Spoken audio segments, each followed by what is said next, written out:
Senhor, abra sua Bíblia comigo, por favor. 2 Samuel. 2 Samuel, capítulo 23.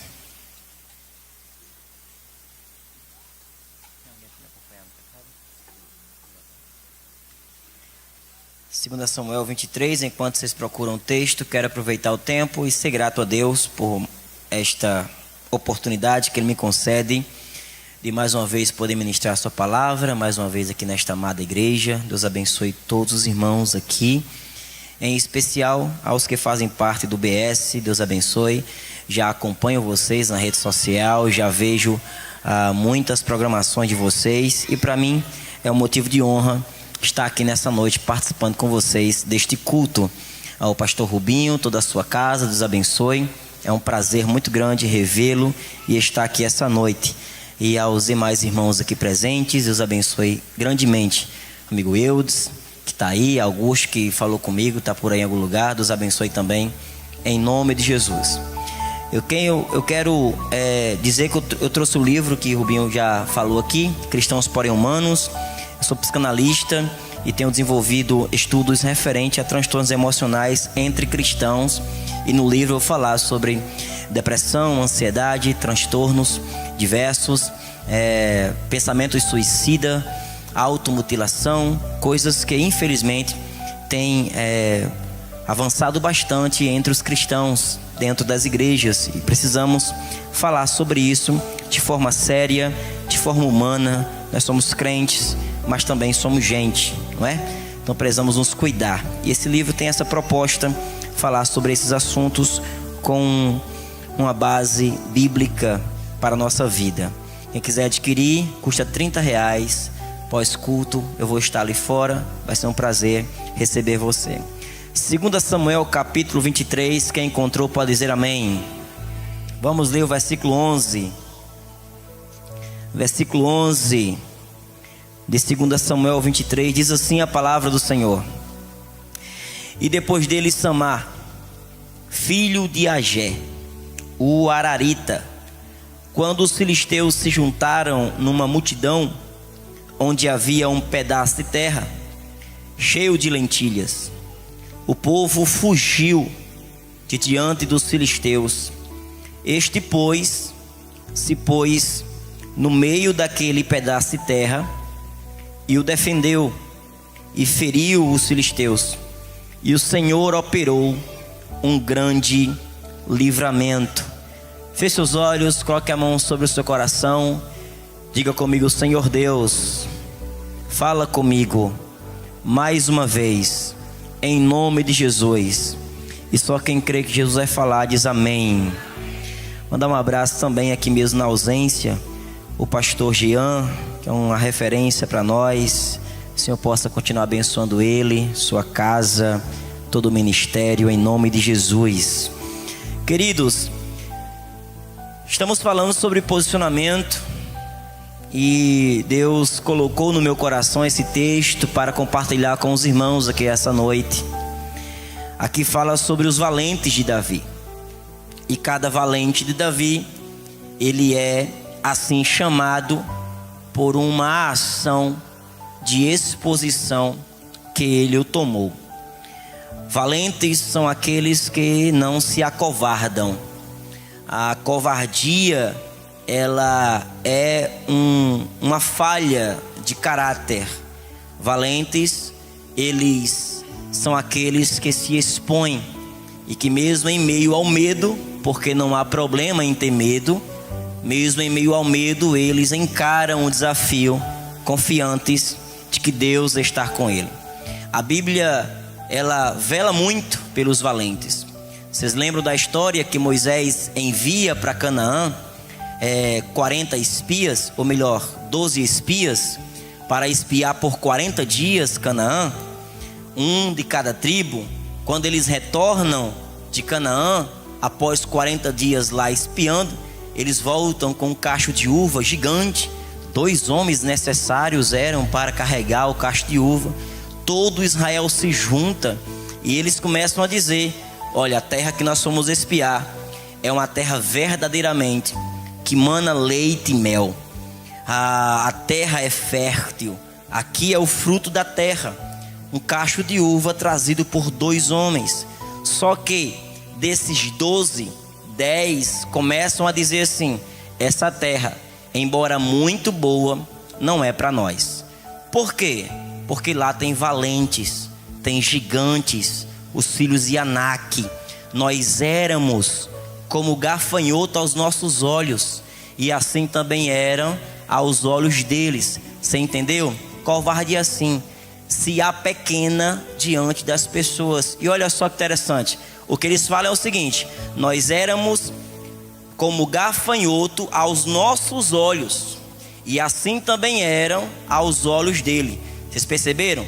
Primeiro eles se enxergaram como gafanhoto, e depois os gigantes começaram a enxergá-los como gafanhotos. Por quê?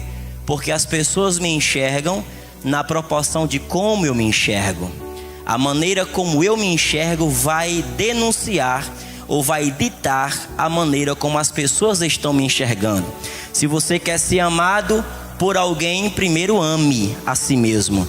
Se você quer receber o perdão de alguém, primeiro perdoe a si mesmo. Se você quer que alguém te valorize, primeiro valorize a si mesmo. As pessoas te olharão na proporção de como você se olha. E esses 10 dos 12 começaram a inflamar o coração do povo, dizendo: a terra é boa, mas não é para nós.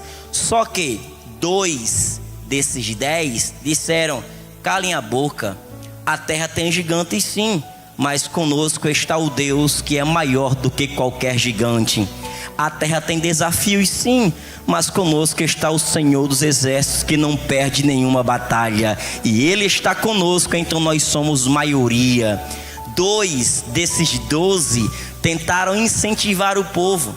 Mas eu quero fazer uma pergunta para vocês aqui nessa noite, só para a base de uma tese que eu estou querendo desenvolver nessa noite com vocês. Alguém sabe aqui o nome de um desses 2 que falaram isso? Pode dizer. Caleb e Josué. Quem mais sabia que era Josué e Caleb? Agora, alguém me diz o nome de um dos 10?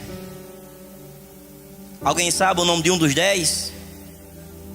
Ninguém sabe? Por que a gente lembra de Josué e Caleb e não lembra de nenhum dos 10? Porque os covardes não são lembrados. A história não faz lembrar quem é covarde. A história só faz lembrar quem se posiciona. A história só faz lembrar quem é corajoso, que diz: eu sou pequeno, mas eu sirvo a um Deus que é grande. Eu não posso, mas Ele posso. Eu não tenho, mas Ele tem. E nenhum gigante é maior do que o Deus que eu adoro. Quem crê aqui nessa noite, nessa palavra? E só quem tem coragem aqui para se expor e dizer: a minha vida pode até ser pequena diante do desafio, mas eu sirvo a um Deus que é maior do que qualquer desafio. Se tem alguém aqui assim, levante a mão para o céu e abre a boca para adorar. Aleluias. Esses valentes são essas pessoas que se posicionam. E entre os valentes de Davi, eu li aqui com vocês, chamado Samar. E por que Samar é tido como um dos valentes de Davi? Primeiro, a Bíblia diz: tinha um pedaço de terra. Fala comigo, pedaço de terra, cheio de lentilhas. Então a terra era só um pedaço, mas dentro do pedaço de terra estava cheio de frutos. E isso fez com que os filisteus se juntassem para tomar o pedaço de terra. Como é que alguém se preocupa em querer tomar um pedaço de terra? Não é pelo pedaço em si, mas é pelo fruto que tem no pedaço. Às vezes você que tem apenas um pedaço de terra despreza isso, mas os teus inimigos, eles aguçam o desejo para roubar aquilo que pertence a você, não pelo pedaço de terra que você tem, mas sim porque ele está cheio de fruto. E a Bíblia vai dizer que os israelitas fugiram quando viram a ameaça, porque é muito mais fácil fugir, é muito mais seguro fugir. E nós temos um senso de proteção já natural nosso. O nosso cérebro, ele é dotado por um sistema que faz com que você se aproxime do que gera prazer e se distancie do que gera dor. Seu cérebro é assim: o que gera prazer, ele se aproxima; o que gera dor, ele se distancia de forma instintiva. Ou você nunca queimou o dedo por acidente e sem perceber tirou a mão? Isso é o seu cérebro instintivamente se afastando daquilo que gera dor, e ele se aproxima do que gera prazer. Por isso que é tão difícil fazer dieta.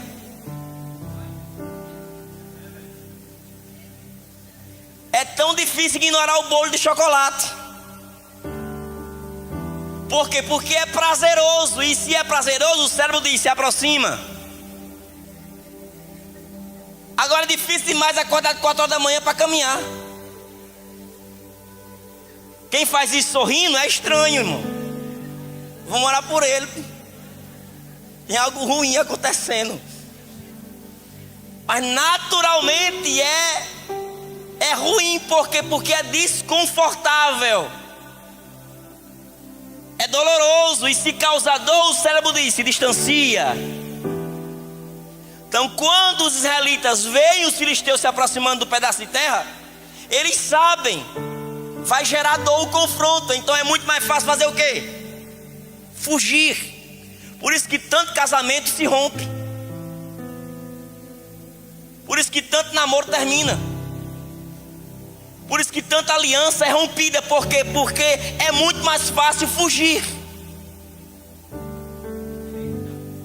É muito mais fácil, é muito mais simples não responder.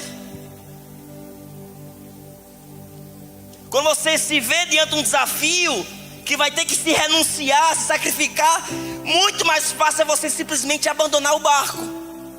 E aí depois diz que Deus não quer abençoar você. Mas somos nós que às vezes não queremos correr o risco de lutar pelaquilo que é bênção na nossa vida. E eles fogem. Segundo pesquisas, o número de divórcios está chegando ao número de casamentos. Está quase 50%. Eu fui casar com Keren. Aí eu fui no cartório com ela a primeira vez para pegar a documentação, que a gente casou no civil com efeito religioso, ou religioso com efeito civil, não sei como é que se fala. Mas foi isso. Fui lá no cartório, peguei o papelzinho, e na hora que a gente estava lá, pegando o papel, na nossa fila tinha 2 pessoas que vieram de entrada no divórcio. Só nós estávamos da entrada no casamento, 2 do divórcio. Tudo bem, vamos embora, casamos. Aí tivemos que retornar ao cartório para levar a documentação agora, né, da igreja. Aí quando a gente foi olhar, mais 2 pessoas entrando no divórcio. Aí eu falei: tá vendo, Keren? Nesse negocinho que ele foi e veio, 4 divórcios já aconteceu. Por quê? Porque é muito mais fácil fugir, abandonar, rejeitar o confronto. Entenda uma coisa: se posicionar é encarar as conversas difíceis. Conversas que você está evitando faz tempo. Mas Deus me trouxe aqui para dizer: está na hora de sentar e conversar aquilo que é difícil ser conversado, mas que é necessário para trazer cura e milagres para a sua vida. É muito mais fácil você evitar o confronto, evitar a conversa complicada, chamar para o diálogo e dizer o que de fato está incomodando. Muito mais simples é brigar. Na briga você não quer resolução. Na briga você quer ataque. Na briga você não quer resolver. Na briga você quer atacar. Mas quando se trata de conversar, a conversa difícil para tentar chegar numa resolução, isso é complicado, porque te deixa vulnerável. E é bem melhor, bem mais fácil, bem mais simples, fugir. Mas a série se chama Posicionamento. E eu sei que tem alguns Samais aqui essa noite. Olha o que a Bíblia diz.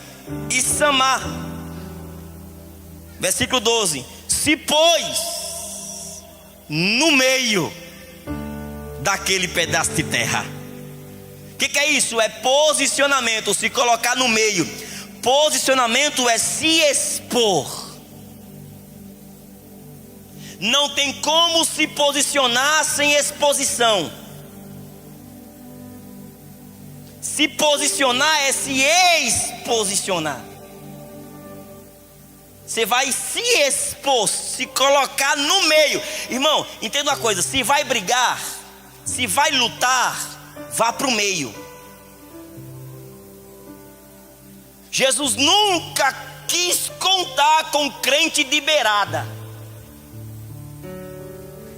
Jesus falou assim: você é luz, e não se coloca uma luz debaixo da mesa. Coloca ela no centro do ambiente, para iluminar todo o ambiente, lugar de destaque. Você é sal, e o sal não fica lá no salgueiro, ele se joga na panela, e entre a comida faz o sabor mudar. Se posicionar é se exposicionar, é se expor, é vir para o meio e dizer: essa é a minha posição. E isso implica algumas coisas. Se posicionar implica em você entender que vai ter adversidades. Pessoas, até mesmo perto de você, se levantarão contra o seu posicionamento. Mas quem se posiciona não deve se limitar à condição. A minha posição vai além da minha situação. Não é a situação que dita a minha posição, mas a minha consciência daquilo que eu sei que é certo. Vou repetir isso aqui. Não é a minha situação que limita ou define a minha posição, mas sim a minha consciência daquilo que eu sei que é certo. É certo, então eu estou defendendo, mesmo que ninguém queira defender comigo.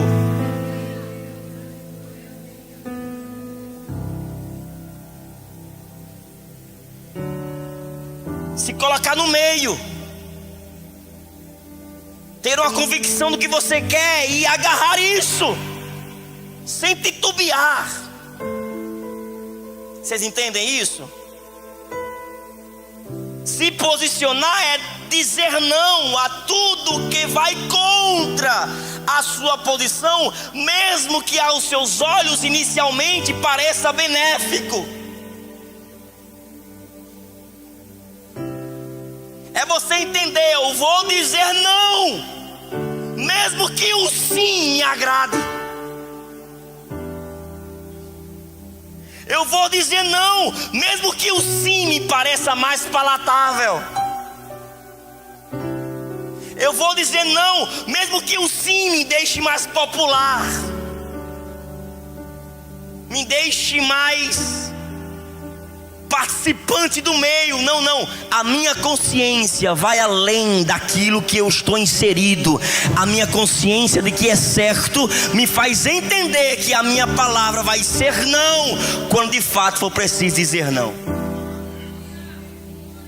É como José na casa da mulher de Potifar.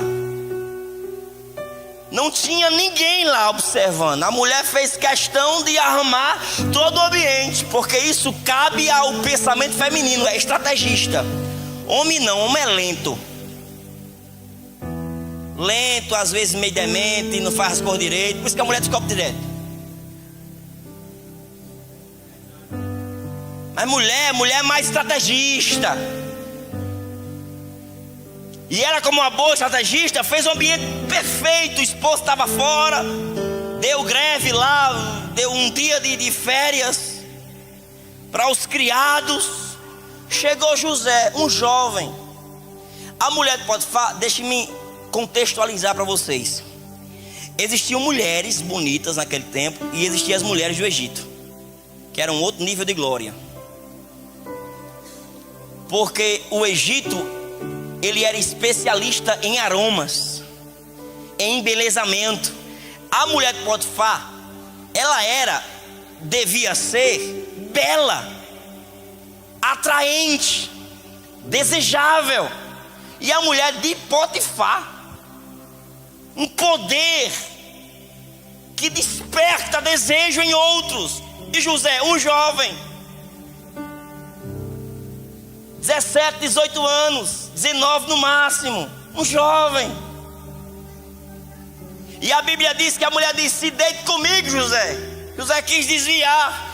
Aí a Bíblia diz, ela tirou a peça de cima da roupa dele. A Bíblia fala tirou, não rasgou. Rasgar é puxar a força, tirar é com consentimento. Então entenda o que está em jogo aqui. O que está acontecendo é, José está brigando com sua carne, dizendo: não posso não, não tem ninguém vendo não, José, não posso não. Aí ele diz: olha, aqui pode ser que ninguém esteja vendo, mas no céu tem um Deus com olhos de chama de fogo, contemplando este lugar e todas as coisas.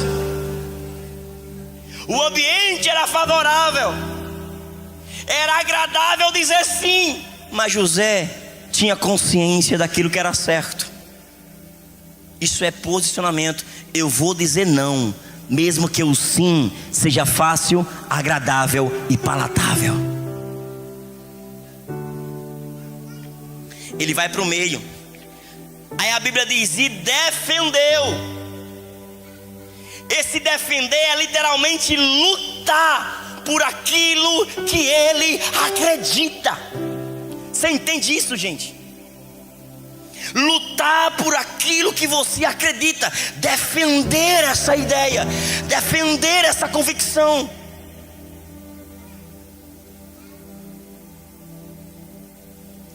É entender o que é certo e dizer: eu vou nisso até a minha vida. É como os 3 amigos de Daniel. O rei manda fazer uma estátua e diz um decreto: todo mundo ao som da trombeta vai se prostrar à estátua. Todos no reino se prostram, menos os 3, Ananias, Misael e Azarias. Levam na presença do rei. O rei diz: ó, vou dar mais uma chance para vocês. A trombeta vai tocar, todos vão se dobrar. Se vocês não se dobrarem, vão ser lançados no lago de fogo, aquecidos 7 vezes mais. Aí os 3 falam uma coisa que vocês precisam entender e viver. Eles falam: ó rei, vive eternamente. Estão honrando o rei, princípio de honra. Independente de quem seja o Senhor, eu te honro porque você é autoridade. Ó rei, vive eternamente. O nosso Deus, Ele pode nos livrar, vírgula, e certamente nos livrará. Sabe o que é isso? Eu tenho certeza que a minha fé vai valer a pena. A minha fé, o Deus pode nos livrar. A expectativa é: e certamente nos livrará, vírgula de novo, mas todavia, se Ele não nos livrar, ou seja, se a minha expectativa for frustrada. Isso aqui é muito lindo, gente. Se a minha expectativa, se aquilo que eu espero em Deus não acontecer, ainda assim eu não vou me dobrar. Eu não vou dizer não, mesmo que a minha vida vá para o lago de fogo da fornalha. Eu não vou ceder, mesmo que as minhas orações não sejam respondidas. O que é certo é o que eu vivo. Eu creio num Deus que pode me dar um casamento se eu andar no caminho da santidade, sim ou não? Eu creio em um Deus que pode abrir uma porta se eu andar no caminho da santidade, sim ou não? Mas se eu andar no caminho da santidade, dizendo não às propostas do inferno, e chegar na porta e ela não se abrir, eu não vou ceder, mesmo assim, porque meu Deus, eu não vou negociar o meu princípio, eu me posiciono e vou até o fim. Oh, cadê aqueles que se posicionam nessa noite? Levanta a sua mão pro céu aí bem alto, só para acordar, abre a sua boca e adora esse Deus que vive e reina para sempre. Isso é defender. É defender. Olha, a Bíblia fala e matou. Fala comigo, matou. Fala mais alto, matou. Olha para o irmão que está do seu lado e fala assim: Samar matou os inimigos. O que eu vou dizer aqui é algo bem sério. Eu vou dizer devagarzinho para vocês ir degustando de forma muito cautelosa. Se vai tomar aquilo que Deus te entregou, mate.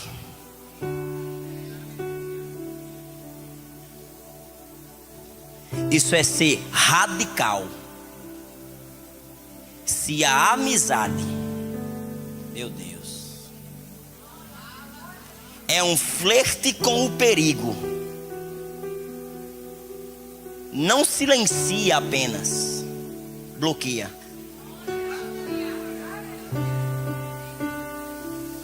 Porque qualquer coisa que possa roubar a herança que Deus colocou na minha mão é arriscado demais eu ter por perto.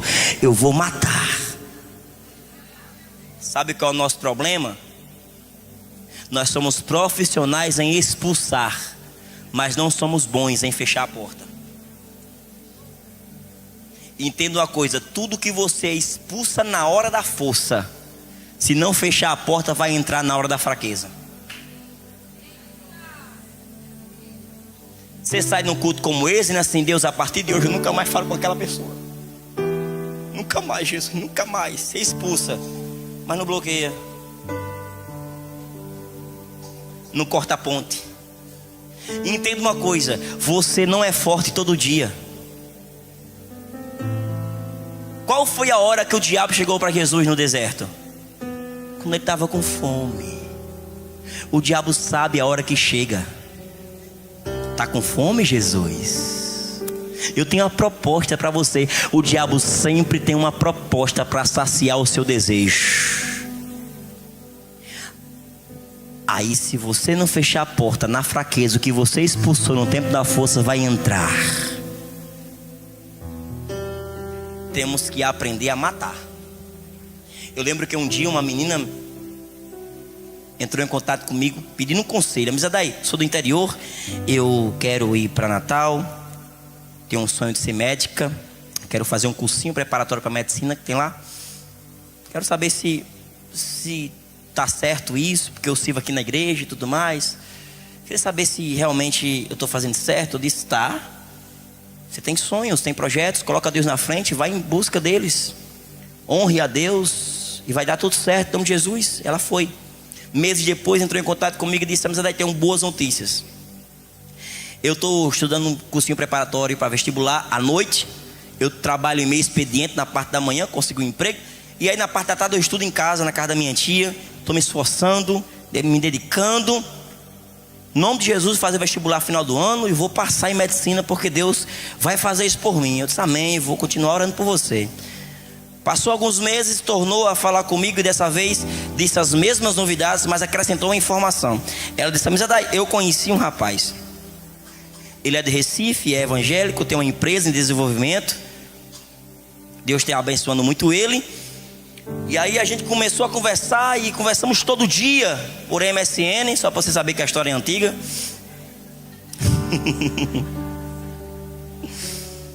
Muito bom o tempo do MSN, né? Chamar a atenção do povo. Conversamos todo dia. E aí eu comecei a desenvolver um sentimento por ele, amizade. E aí ele, semana passada, se declarou para mim. Eu já estava arriado os 4 pneus por ele. Me declarei para ele também. Estamos se gostando junto. E eu disse: qual é o problema? Aí ela disse: o problema é que ele está noivo.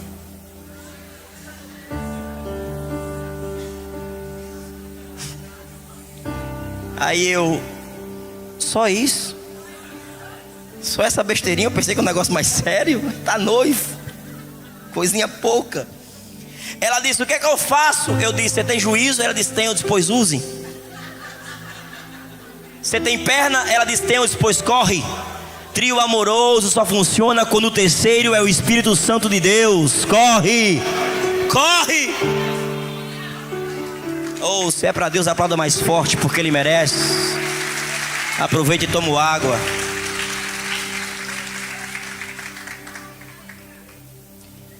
Quero fazer uma pergunta aqui para vocês bem sincera, e me respondam com toda a sinceridade do mundo. Vocês acham que ela correu?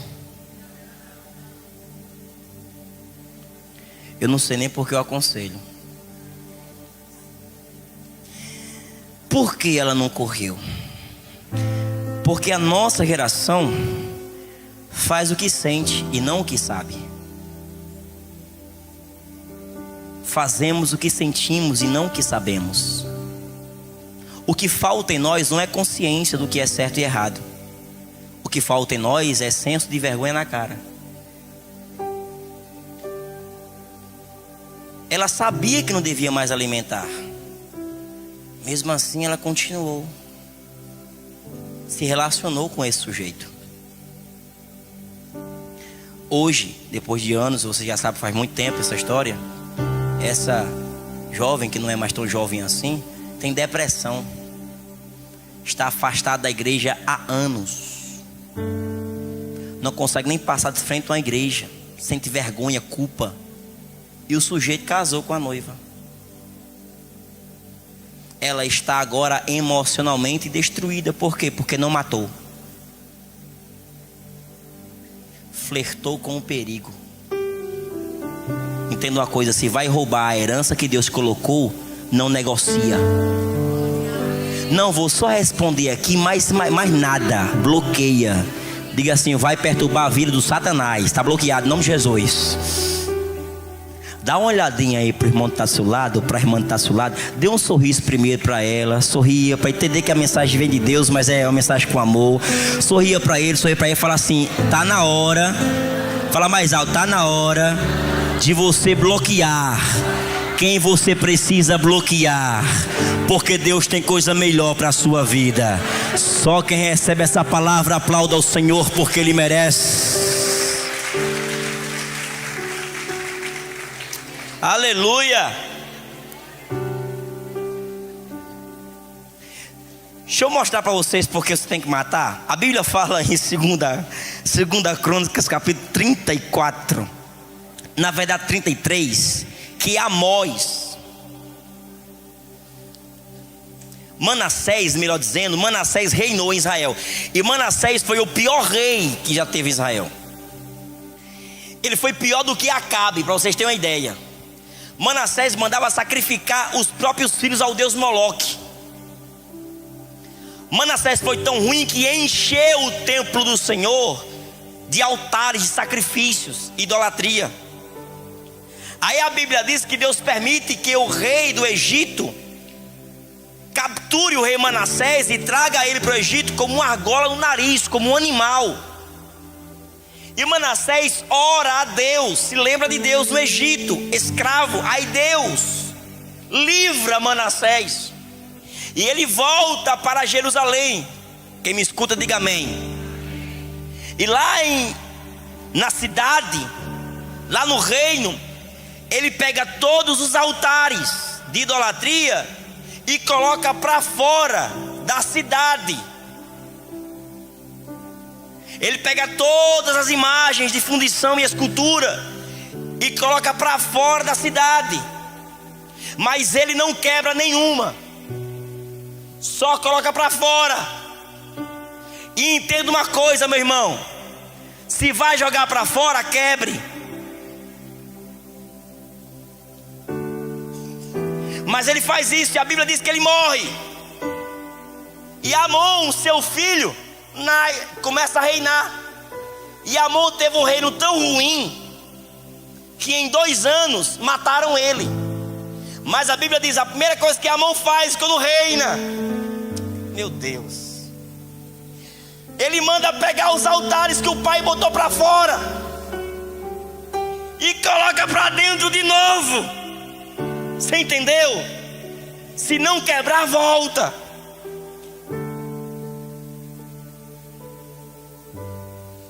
Foi tão ruim que em 2 anos morreu. Aí o seu filho Josias tinha 8 anos de idade. E disseram, é o rei. Aí colocaram Josias como rei. Ninguém esperava nada de diferente do reinado de Josias. Mas a Bíblia diz, com 8 anos, ele fez o que era reto aos olhos do Senhor. E a Bíblia diz, mesmo jovem, começou a buscar o Senhor, Deus de Davi, seu pai. Ele não seguiu o exemplo de Manassés, seu avô, seguiu o exemplo de Davi. Porque eu não posso escolher parente, mas posso escolher mentores. Eu não posso escolher pai e mãe, mas posso escolher referências.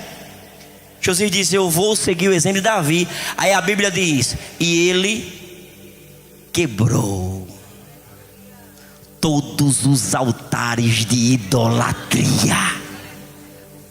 Olha para o irmão que está lá e fala assim, se vai jogar para fora, quebre, para nunca mais voltar. Deixa eu caminhar para o final aqui, gente.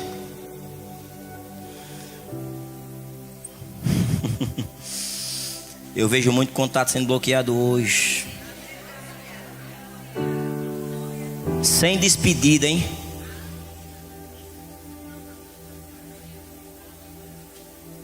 Sem despedida.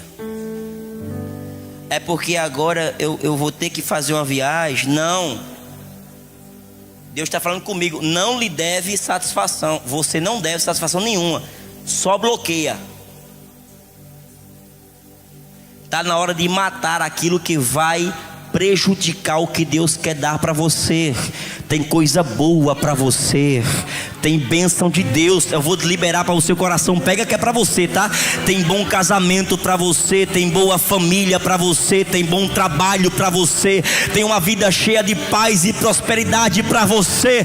Deus tem coisa boa para te entregar. Mas mate tudo que pode prejudicar isso chegar na sua vida. E não dê satisfação. Quer conversar? Converse com a minha mão aqui, ó. Me veja de costas que eu estou indo embora. Porque tem gente que tem a mania de pensar que a vida se resume numa pessoa. É uma dependência que pensa que sem morre. Eu vou dizer uma coisa libertadora para você hoje. Você vai continuar vivo. A amizade da época, porque se eu perdeu, ele é meu oxigênio, sabe? Eu fico até sem ar só de pensar nessa possibilidade. Sim, ele é Jesus agora, vai. A única pessoa que você não vive sem é Deus.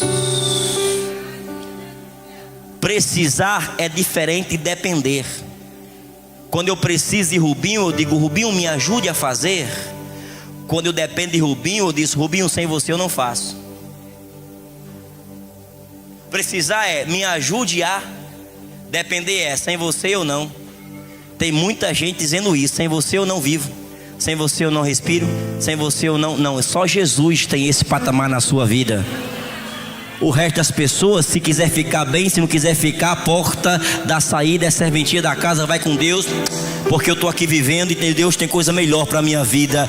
Deus tem coisa melhor. Oh, quem crê nessa palavra aqui essa noite, levanta a sua mão para o céu bem alto e abre a boca para adorar esse Deus que merece a sua adoração. Oh, glórias!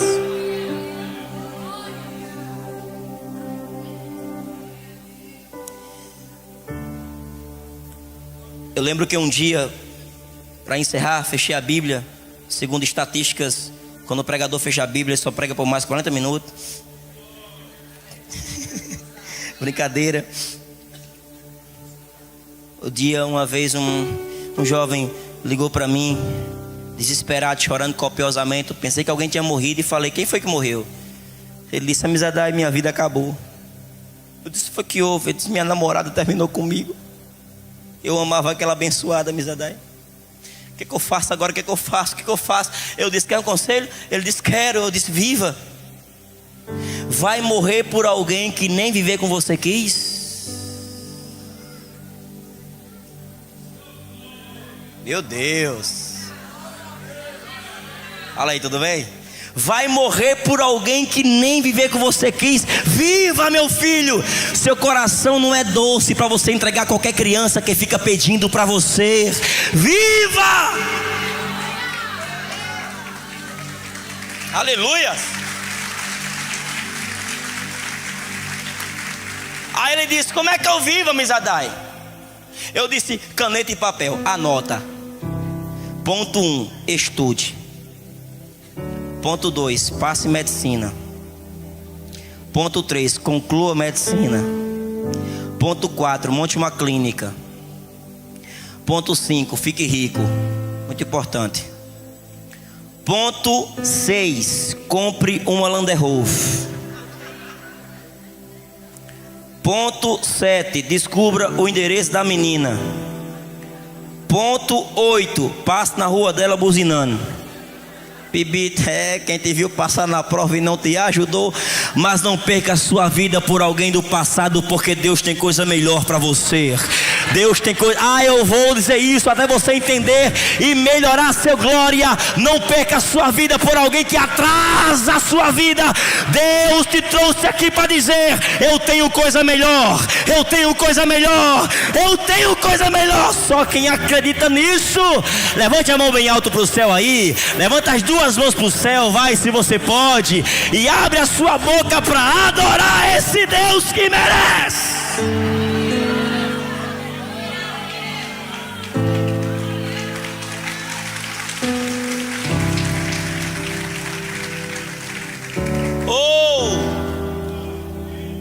Deixa eu encerrar. A Bíblia diz: este pois se pôs no meio, defendeu, matou os filisteus, e o Senhor operou um grande livramento. Se você se posicionar, o que vai chegar para a sua vida é coisa grande. Eu sinto Jesus nessa casa aqui. Você sente Ele? Você sente Ele?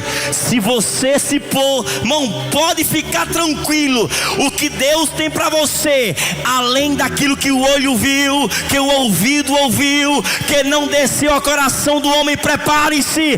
Tem coisa grande de Deus chegando para quem se posiciona. Onde estão aqueles que vão se posicionar a partir de hoje? Fica em pé comigo aí, se você pode, e abre a sua boca para adorar, porque Ele merece. Vai, adore a Ele, adore a Ele, adore a Ele, adore a Ele. O diabo não vai destruir o projeto que Deus tem para você. Tem coisa grande, tem coisa grande, tem coisa grande chegando para a sua vida. Quem crê, abre a boca para adorar.